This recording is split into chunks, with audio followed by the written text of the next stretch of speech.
Right. Starting in the red, lads. I'm just going to wait till it goes up on screen. Leicester and Leeds. Exactly, you've forgotten. Exactly, yeah. That's my subtle way of doing it, but now I'm called out. Everton's 1-0 win. Sadly for Leicester City and for Leeds United, sends them tumbling to the Championship. You'd imagine Dean Smith won't be in a job for too long. The talk in Leicester is that he's going to move on and maybe they look elsewhere. And you saw the scenes at the King Power Stadium at the weekend, and it was just a goodbye from essentially the entire squad. You saw Maddison, you saw Vardy as well, as you'll see on screen there, and they were all just saying their little goodbyes. I'd imagine this Leicester first team squad is going to look drastically different next season to how it looks this season. Brendan Rodgers, of course, sacked back in April. Dean Smith comes in and fails to keep the 2016 league champions up. When you think about that, lads, in the last number of years, Colin, you were saying it before the show, the FA Cup win as well, the Champions League run they had, and now to add this into the mix, Leicester fans have had a roller coaster. Leicester City have absolutely no business being relegated. This is like the West Ham team from 2003 that went down with all that talent, Joe Cole and Michael Carrick. Like, if you were away for the last decade, Matt Damon style, the Martian, he himself is a Leicester City fan, and someone gave you a run through of what happened even in the last 7 years. It is absolutely insane. Is he really a Leicester City what happened to Leicester City? To win the league, the following season to reach a Champions League quarter final, beating Sevilla in the last 16, losing to Atletico in the quarters, winning the FA Cup for their very first time 2 years ago, 2 consecutive 5th place finishes. They finished 8th last season. Brendan Rodgers was talking about how we're going to build in the summer, and he just came back a different man altogether. If you look at the stats even, they scored more goals than anyone else in the bottom half of the table. Anyone else. They scored the same number of goals as Aston Villa, who qualified for the Europa Conference League, and they're gone down. As Barney Renee put it in The Guardian this morning, it's like the best way to describe this Leicester City team going down is like they forgot not to get relegated. They just sleepwalked into it. They thought, this won't happen. They won 4 games in a row last autumn. Relegated sides don't win 4 games in a row. Then they went through a spell between February and April where they didn't win anything. Would Brendan Rodgers have kept them up? I don't know. I would say, wasn't it? Possibly, yes. It's a bit like Graham Potter at Chelsea. If he had stayed put, would they have had such a terrible end to the season? Probably not. And because of Rodgers' ability as manager, but he was done at Leicester. Potter, he had no motivation left. Potter, I'm not entirely sure. I think his motivation would have been not to have relegation from the Premier League with this crew on his CV, because I think that's difficult for him. Like, if he'd kept them up and the Spurs job was still available, everybody would just be saying, oh, well, okay, Now it feels like he can't get the Spurs job for whatever reason, even though he's very well qualified for it. Maybe not, but I mean, Eddie Howe took Bournemouth down, he got the Newcastle job. Like, there is ways back, and there's enough that was goodwill. Big break between that, But Dean Smith had a big break. And the other thing about Eddie Howe taking that team down was they were nowhere near as talented as this squad. So, he hadn't presided over that team winning the FA Cup and narrowly missing out twice on Champions League qualification. Well, I mean, so it's just as well for him. He left, so he didn't take him down. Yeah, but the team is stained now. Dean Smith couldn't interrupt the pattern of what had been established under Brendan Rodgers. It did feel like Brendan Rodgers would have been able to talk them into believing a bit more than Sean Dyche, over the last 5 weeks, because Everton were not very good. But Dean Smith said after the match, he said, when I took over, I said 11 points is what we need for me to probably keep this team up, and he was right. They got 9 points in that period, and 2 more would have kept them up on goal difference ahead of Everton. So you look at that the Leicester squad now, 8 players out of contract. Tielemans, I think, is one of them as well. So there's just a rake of them. Too many goals. I think the last clean sheet, they got the clean sheet against Newcastle last week on Monday, but that was November. Yeah, November was the last one before that. So I mean, that's relegation. And going into yesterday's game, they'd won one of their previous 16 games. So the last third of the season was a complete disaster. But you mentioned Tielemans, Harvey Barnes, James Maddison, even Jamie Vardy still has a Kelechi Iheanacho is a Premier League worthy striker. They're all gone. And they're gone down. Are they all gone? Well, they're all going to leave the club, I'd imagine. I can't imagine any of those names. I can see Vardy staying put at his age. He loves Leicester. Possibly, yeah. 1 or 2, but I mean, whether they're going to come back up, whether Leeds are going to come back up straight away, I have my doubts. Leeds, Sam Allardyce's comments after the match would concern you. He was basically saying this club needs a lot of changes, and he was like, they're going to struggle in the championship. Nothing to do with me. Nothing to do with me, basically. I was just observing like the rest of you. He was wiping his hands. Like, goals need to be scored, and he pointed out that you need goal scorers to score goals, and the recruitment just hasn't been there at the club over the last while. He basically saying over the next few days he's going to sit down to the board. He wasn't ruling out staying on. Well, like, tactic. He's going to say that, of course, but I mean, well, look, if Leeds keep Sam, they deserve everything that's coming their way. He did the classic in the press conference afterwards of a departing manager. Said, "Oh look, they tried very hard. Like I wouldn't criticise their effort. Yeah, they was number one, and then number two was, but ultimately they're just not good enough. Like, kick them when they're down, Sam." The scenes in the stand as well. Leicester City fans started battering each other. I don't know if you saw that. Oh no, I didn't see that. Yeah, there was a group. It was obviously a small group, but like just at one point battering the heads of each other. And then the Leeds fans were probably the loudest in voicing their disapproval at the team. That's because Lucas Moura just jogged through them all in his last kick of a football for Tottenham. Nature of the game. Scored a fourth goal. Like, at least Leicester did what they had to do on the final day. Do you know, they got their win against West Ham, so they went down with a bit of a bang. Leeds go down with a whimper. That performance, generally speaking, was just atrocious against Spurs. They conceded 29 goals in the last 9 games, Leeds. Again, would Marcelo Bielsa still be a Premier League manager if he'd stayed at Leeds? And I realise like a lot of water under the bridge in the meantime, but if they'd just ridden out the bad period he was having, or I don't think Jesse Marsh was going to keep them up. I don't think there was any difference really between what they got. Would Marsh have kept Leicester up? Because Marsh's talks with Leicester, if you remember, before Dean Smith took over, broke down. No, it's hard to tell the difference between Marsh and Dean Smith. There's just not enough of evidence from Marsh. Well, Dean Smith has had a successful so the Smith appointment was fair enough. I suppose, does Marsh get the credit for, like, Smith had a whole season where he kept a team in the Premier League. Yeah, so I don't think there was I think going for Smith over Marsh is fair enough. It must be tough though for any Irish fans watching this morning or listening. Like, if you're a Leicester fan or a Leeds fan or a Southampton fan, it must be quite sad watching your team go down, because you don't actually know how long it's going to be before you're in the Premier League again. Like, if you're Leeds right now, you're looking at that squad going, they're not going to be back next year. Leicester, I don't think they will. Leicester potentially, depending on how they recruit. At least they will recruit. With respect, you've put some team in the green later on who nobody expected to be able to get back up, whose squad is nowhere near Premier League ready. So you guys pronouncing immediately that they're dead forever, I don't believe it. There are parachute payments to come. They are actually properly established clubs with good facilities and great stadiums, which it turns out even Luton don't have. So I ain't writing any of these teams off. Like, I'm not saying forever. No, but Coventry look good. Middlesbrough under Carrick look really good. Like, there's clubs in the Championship that are going to have 1 or 2 years with really good managers. I mean, that's your Man United nonsense coming through again? Well, Carrick took over and they're in the relegation spots, weren't they? And then they took them to almost promotion. Yeah, it's been the world's most difficult league, where loads of teams who were just badly managed with like a modicum of good management managed to surge at the table and reach the playoffs. That does not speak of like an amazing league with loads of quality at the moment. It just doesn't. I did understand why Bielsa left at the time. It did feel like it's run its course, but I felt like a little break, Ross and Rachel style, where they agreed on it. Like, well, they had to agree on it. And then I always thought he should have come back after Jesse Marsh. I usually be against going back, but I thought like Bielsa and Leeds is such a good fit, like the way Pochettino and Tottenham was. I always thought Pochettino just needed a 6-month break off Spurs and could come back then. I think they missed a trick not going for Bielsa when he was free. He's the Uruguay manager now. Frank Lampard is also, should he not be in the red after one of the worst? In fairness, they managed to get a result from that wasn't a crushing defeat in the last day of the season, and he get to speak after a non-defeat. Another cut off them again, just like he did after the Manchester United game last Thursday. We discussed it on Friday morning on the show. Well, look, it goes to show that to kind of encapsulate Lampard's second stint as Chelsea manager, we often in the last few weekends have discussed the performance rankings of a Sunday, have suggested Chelsea and Lampard, and I think the consensus was they're just irrelevant. But it's over now. No, it's definitely another shout. There are a lot of omissions today that could have got in, but Lampard, where does he go from here? Where does he go from here? Is a genuine question. Do you think he'll manage any side next season? Not any side next season. League. You mean in any league? Any league. Do you think he'll get a job? Yeah, Leeds. You can easily see Leeds stupidly. Do you think so? Leeds are exactly the type of shotgun team that'll be like, we need something high profile that the American owners have heard the name of.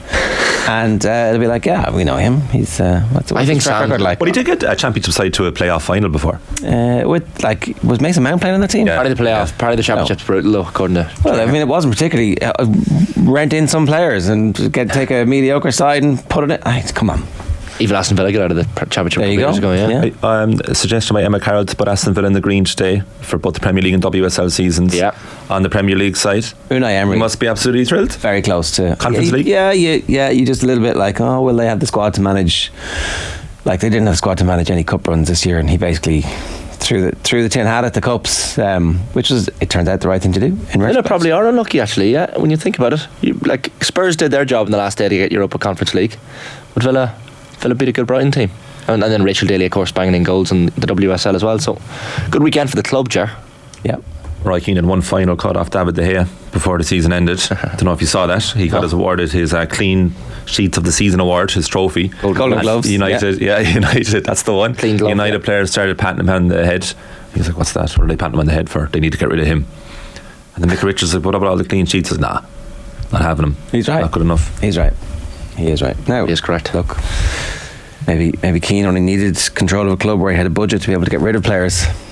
Or maybe he's just a world-class pundit and a terrible manager. That is quite possible also. Not an unusual combination. Queeveen Kelleher conceding 4 goals to Liverpool too. Could have been in the red also, but I mean, Nathan Collins, like, just back in the team last week and then absolutely spanked on the last day of the season. But he did play the full 90 minutes, so, you know. On the flip side, he got to see every one of those goals up close and personal.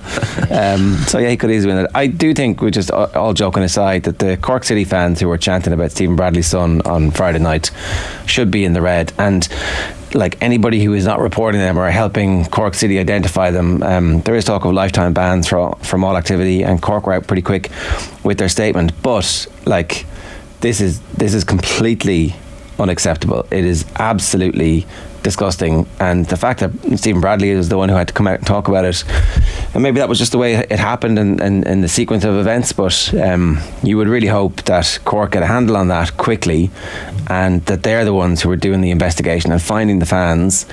And because you know, for a chant to be heard, it needs to be multiple people, and so that'll have been seen, and there'll have been some kind of people on the fringe going, oh, that's maybe that's a bit, but like, somebody knows something, and you really hope that they get identified quickly and prosecuted, whatever the full rigors of the law are. It's not just a ban, but like, maybe you can't put people in prison for being absolute disgusting people, but like, I don't know, this seems alright. So I've obviously gone too far with that, but they should definitely be banned for life. that was pathetic. I think anyone who even thinks up a chant about a sick 8 or 9 year old kid is just sick in the head. And I think Cork City's response was quick, and as you say, if they can just pinpoint the fans and who they were outside the ground, I think they mentioned in the statement as well. But yeah, that's disgusting behaviour, so hopefully they'll be found and kicked out of the game.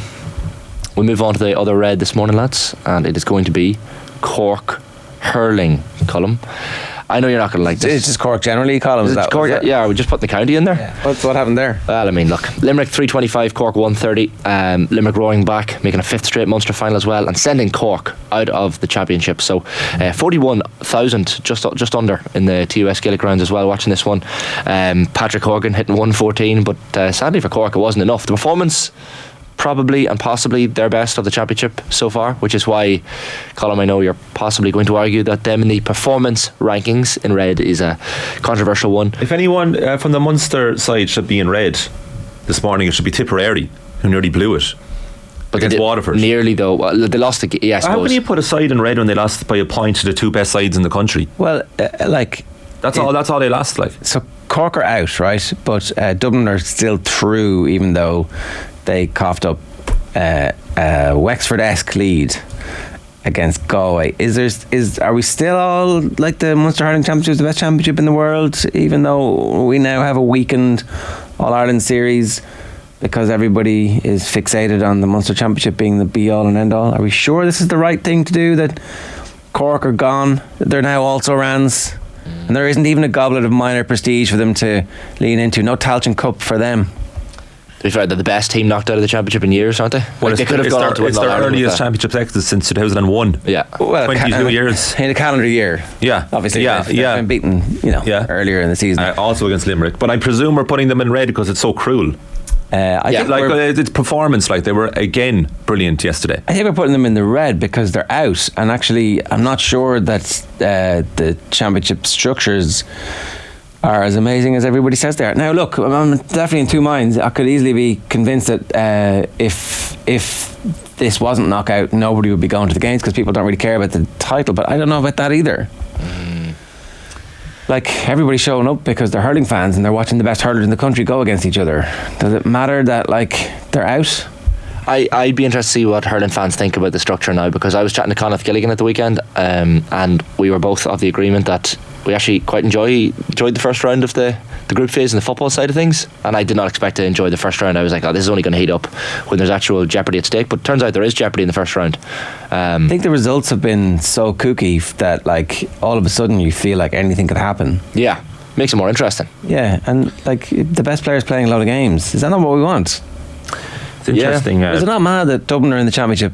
Like, no disrespect, but Dublin are in a different stage of evolution, although albeit new managers first season, blah blah blah. But like, Cork have been building an underage structure for the last decade and a half, last decade at least, and it looks like those players are finally starting to come through, and they have a little bit of strength, notwithstanding the injuries they have.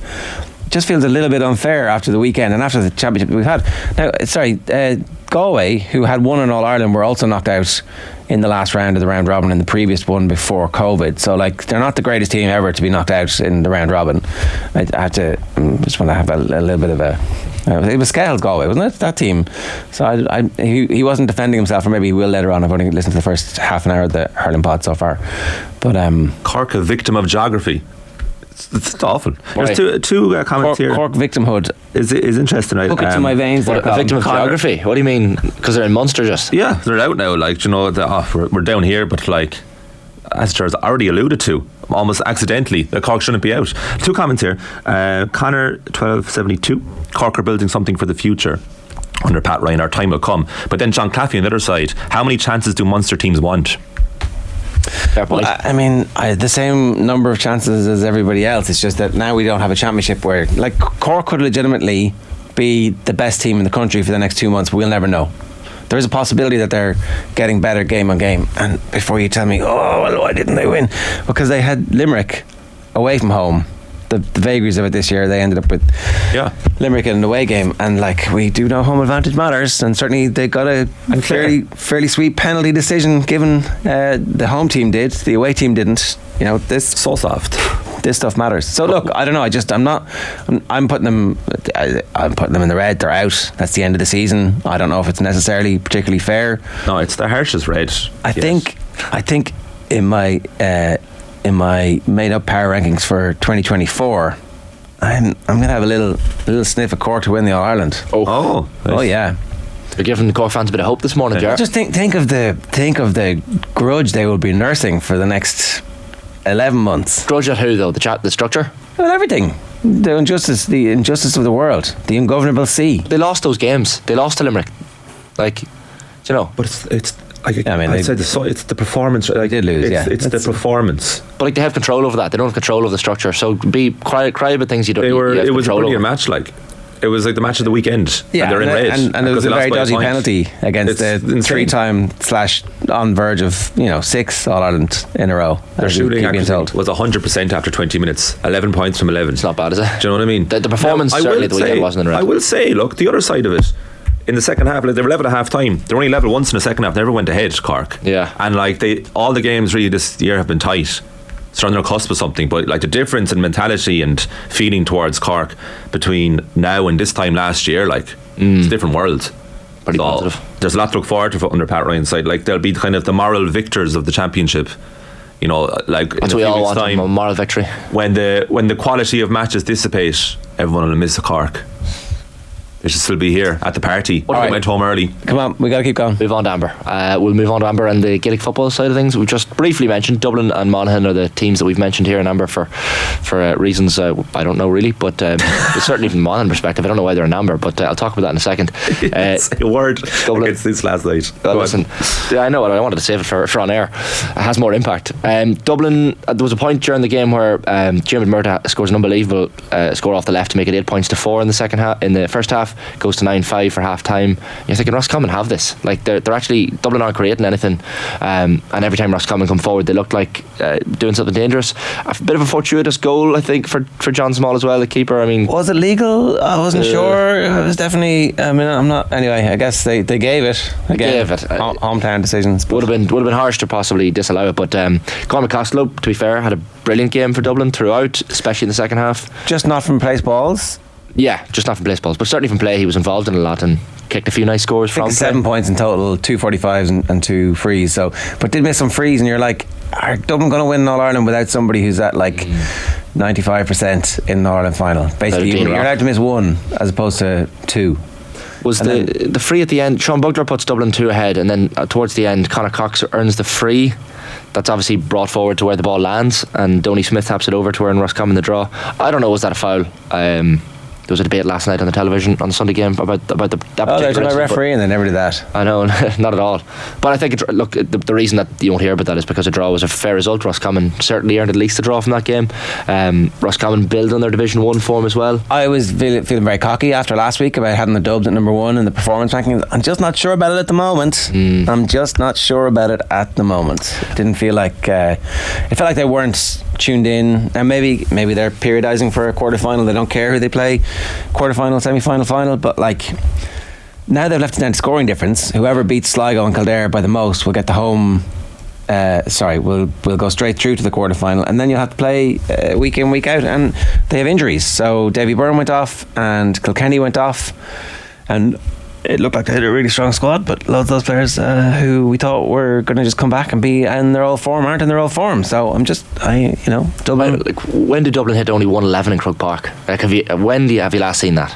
Well, maybe it's happened recently enough, but certainly it doesn't happen too often. 111 for Dublin Croke Park. The body language after the match as well didn't look too positive from a Dublin perspective. You have to give credit to Davy Burke, because you could easily go to Croke Park and put in this defensive setup, and they just didn't. Let me tell you. So Dublin 111, Kildare 13 points in the league, and Dublin 14 points, Kildare 12. Right, so that's very un-Dublin-esque. Well, exactly. I think that's the point, is that the new Dublin ain't the old Dublin, and so they are. I mean, I might be looking at Mayo and Galway as my 1A this week when we have Tommy on later on in the week. We also have Monaghan and Amber. Lovely Saturday evening in Celtic Park, by the looks of it, on Saturday night, and 14 points apiece it finishes. Monaghan probably had the game in their grasp, 3 points up at one stage in the second half, and then Gary Mohan gets a black card, so 10 minutes with a man less. And then towards the end, Shane McGuigan kicks an unbelievable free off the left to swing Derry into a 1 point advantage very, very late on, and Monaghan come forward with one last attack, and you're thinking, just one more score. And Carl O'Connell, who's been absolutely brilliant, he's in his mid-30s and he's so quick still, so fit, and popped over an unbelievable point to equalise for Monaghan. I think it's similar to the Roscommon game, probably deserved a draw. Monaghan have learned a lot from the previous Derry game, where they were tanked by 8 points. It was like 8 points. They were lucky to get 8 points. Yeah, for sure. Derry that day were just really, really good. Conor McManus had a knock, so he doesn't start the game at the weekend there. Comes on in injury time. Jack McCarran comes on late as well. They didn't start him. So what does all this mean? Are Derry flaky? Did it last week the Ulster final take too much out of them? Or... Well, I was talking to someone within the Monaghan camp yesterday, and the idea is that Monaghan after that game realised fitness was the key. Derry were far fitter than Monaghan, so the last 4 weeks Monaghan have a chance to focus on fitness. It's not often you lose a game and your very next game is against the same opposition, and clearly Monaghan focused on things that Derry taught them that day. That's the one thing about Vinnie Corey, as he said about his team, they learn pretty quickly, right? And they focused on that and just changed the game plan, put in some faster players. Ryan McInnesby came home from Australia since that last Derry game. Can you work on fitness in 4 weeks at this level? Can you do that? You can probably put more of an emphasis on it in training. I would have thought. Right, it's really interesting to hear that. Like running game, because you do your base fitness work in November, and that's it. You can never change it. You can never alter it. I don't subscribe to that theory at all. Like, You can certainly change it in a few weeks. And there was a lovely moment in the second half where Rory Beggan kicks a 45 from the wrong side for a right footer, and he's getting absolutely slaughtered by the Derry fans, and just pops it over and gives it a little fist. So we're not going to have a lot of time to get into the red here, but Barbalatza 83 asks the important question in the comments this morning: where are all the cocky South African comments this morning? Was an amazing night in Cape Town. We drank the ferryman's dry. I don't know. Is the ferryman's in Cape Town? Is it famous? Share us your stories of the sacking of Cape Town by Munster at the weekend, because Munster are in the green, right? I see somebody else earlier complaining, oh, why are Munster in the green? It's only reserved for Leinster, isn't it? It's like, no, mate, they're literally. I don't. Maybe you're still gee-eyed from whatever you were up to in the aftermath of the game, and fair play to you, but Munster are indeed in the green. Yeah, indeed. Someone had commented in the YouTube earlier saying we won't put Munster in the green because we only put Leinster in the green. But look away now, because you're wrong. Munster deservedly in the green. And look, if you were one of those Munster fans, I don't know how many made the trip. Was it 5,000? Quinny was saying on Friday that made the 12,000 mile trip over to Cape Town. What an experience you had, because 12 years without a trophy, and Munster so impressive on what looked like an absolutely atrocious pitch in Cape Town against the Stormers, and so many good performances. A 5-point lead at half time, 12-7, and Stormers come back into it certainly in the second half, that 14-12 lead, and you're thinking they're going to need something special here, Munster, but something special arrived. The lovely photo there of Keith Earls with the player on the player's shoulders, and it shows what it all means behind the scenes as well. RG Snyman was brilliant when he came in for Peter O'Mahony in that match as well. I think John Hodnett is getting deservedly a lot of plaudits for his performance too for Munster. And as I said on Friday, look, if Munster win this match, they're the only team to win a province or to win a trophy as an Irish province this year. So Irish rugby's not dead, lads. A bit like the Arsenal and Manchester United's comparison. Who had the better season, Munster or Leinster? I think Munster fans are much happier with their season than Leinster fans, and have had the better season. Do you know, like, you gotta take your medicine. You gotta swallow hard. It tastes disgusting, but it's good it's really good that there's now a proper rivalry, and Leinster will want to crush Munster next season, and Munster will want to show Leinster that this is a new order that's being established. It's a remarkable turnaround. We were talking about the start of the Graham Roundtree tenure, that it was very disappointing, very underwhelming, followed on from Johan van Gran. Where are the improvements coming from? And even the mid-season slump, conceding 130 points in 3 games, it all seemed to change against the South Africa select side, Páirc Uí Chaoimh last that was the big turning winter, point, wasn't it? But even then, even in springtime, it looked like Champions Cup participation next season wasn't going to happen at all. So in the last few weeks, 6 games in a row, it's changed around big time.